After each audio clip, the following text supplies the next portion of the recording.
Et si ta vie basculait en un instant? Et si, du jour au lendemain, tout ce que tu connaissais était emporté, pas seulement par les vents d'un cyclone, mais par les tempêtes invisibles de la vie? Tu pries, tu cries, et rien ne change. Tu regardes autour de toi, et tu ne vois que ruines, silence et solitude. Tu te demandes, où est Dieu? Mais si je te disais qu'il est encore là? Il faut savoir que les tempêtes font partie de notre parcours.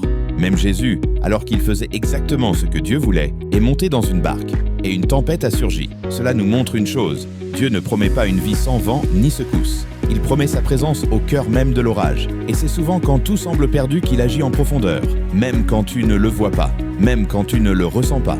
Dieu travaille en silence. Ce silence n'est pas un abandon, mais un mystère divin. Comme Job, qui a tout perdu, mais qui a découvert une dimension de Dieu qu'il n'avait jamais connue auparavant. Tu n'es pas seul, tu ne l'as jamais été.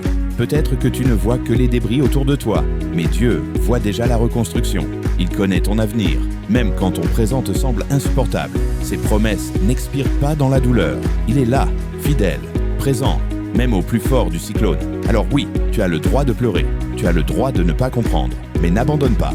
Car ce que tu vis maintenant ne durera pas toujours. Ce n'est pas la fin, c'est peut-être le début d'un nouveau chapitre, plus profond, plus fort, plus rempli de grâce. Quand tu regarderas en arrière, tu comprendras que ce n'était pas la tempête qui avait le dernier mot, mais la fidélité de Dieu. Et même si les vents soufflent, même si ton cœur tremble, Dieu est encore là.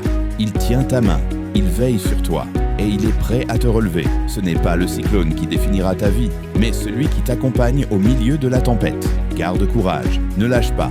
Regarde la tempête droit dans les yeux et déclare « Mon Dieu est encore là ».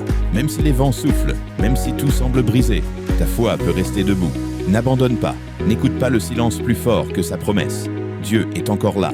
Et quand tu sortiras de cette tempête, tu ne seras plus la même personne. Tu seras plus fort, plus profond, plus proche de ton Créateur. Souviens-toi, ce n'est pas le cyclone qui définit ta vie, c'est celui qui tient ta main dans la tourmente. Si tu es un enfant de Dieu aborné, partagé, et si tu crois Dieu est avec toi dans les cyclones qui bouleversent ta vie, écris dans le commentaire « Dieu est là ».